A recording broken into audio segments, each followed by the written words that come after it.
அன்பான spirit ஜோனி vlog நேயர்களுக்கு வணக்கம்.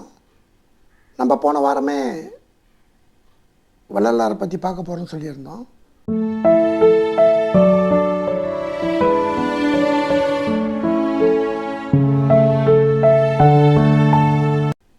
அவரை பற்றி நம்ம கண்டிப்பாக தெரிஞ்சுதான் ஆகணும்.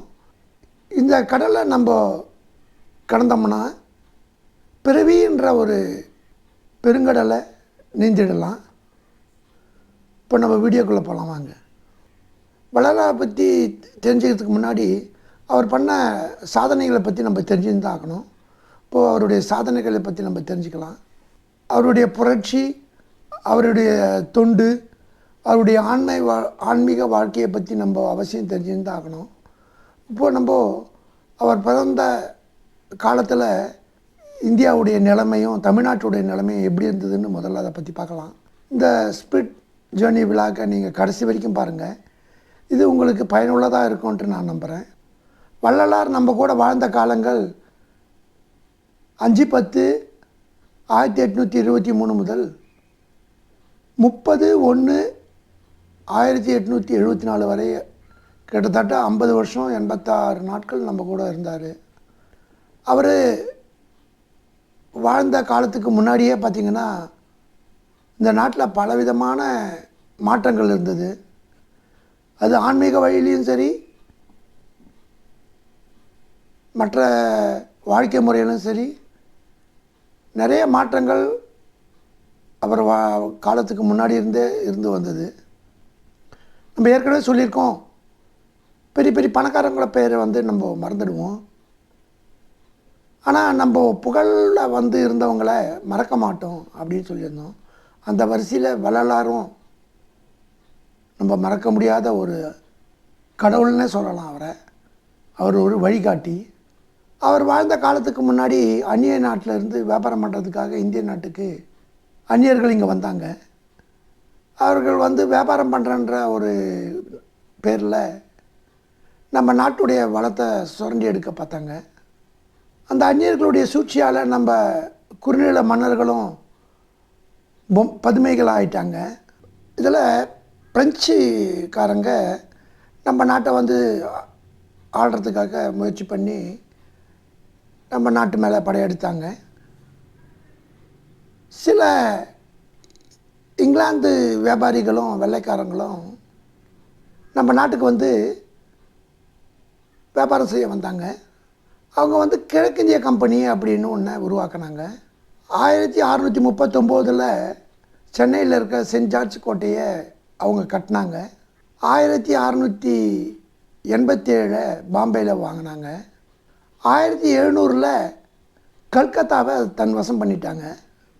அங்கே தான் ஹெட் ஆஃபீஸ் ஆக்கி வச்சுருந்தாங்க. இதில் பிரெஞ்சுக்காரங்க சென்னையில் இருக்கிற பாண்டிச்சேரியையும் கல்கத்தாவில் இருக்கிற சந்திரா நகரையை மட்டும் கைப்பற்றினாங்க. மீதியெல்லாம் பார்த்திங்கன்னா இங்கிலாந்து வசம் போயிடுச்சு.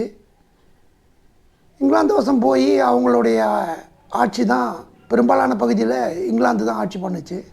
வணிகர்கள் ஆட்சியாளராக மாறிட்டாங்க. கோடி கோடியாக பணம் சம்பாரித்தாங்க. மக்கள் வறுமையில் வாடி பட்னி இருந்தாங்க. 1857 அப்புறம் விக்டோரியா மகாராணி இங்கிலாந்து அரசுடைய ஒப்புதல் பேரில் விக்டோரியா மகாராணியுடைய ஆட்சி ஆரம்பிச்சுது. இவங்க ஆட்சிக்கு முன்னாடி நாயக்கர்களும் சரபோஜி மன்னர்களும் குறுநில மன்னர்களும் நம்ம நாட்டை ஆண்டு வந்தாங்க. அவங்க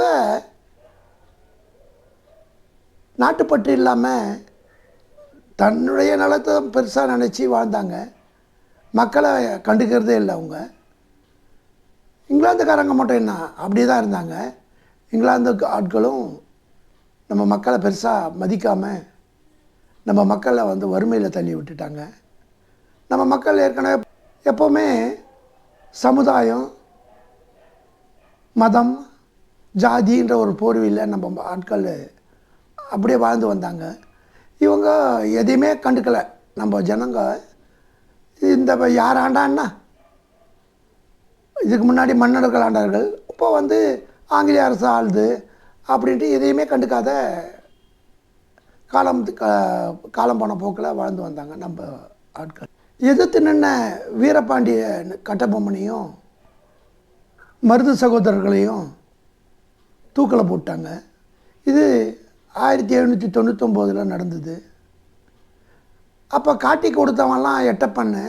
அந்த எட்டப்பன் தான் வந்து மன்னராக இருந்து ஆட்சி பண்ணின்னு வந்தான். 1806 வேலூரில் கலவரம் தொடங்குச்சு. அந்த கலவரத்தையும் ஆங்கிலேயர் அரசு அடக்கிடுச்சு.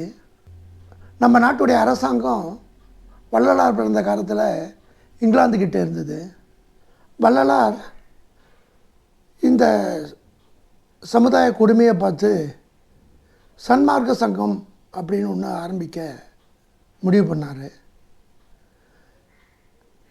நம்ம மக்கள் வறுமையில் வாடுறதையும் காண மனம் பொறுக்க முடியாமல் அவர் சன்மார்க்க சங்கத்தை உருவாக்க விரும்பினார். நிறைய தொண்டர்கள் இருந்தால் தான் இந்த சன்மார்க்க சங்கத்தை உருவாக்க முடியும் அப்படின்னு நினச்சார். தெய்வத்துடைய திருவருளால் 1865 ஐயா சன்மார்க்க சங்கத்தை உருவாக்கினார்.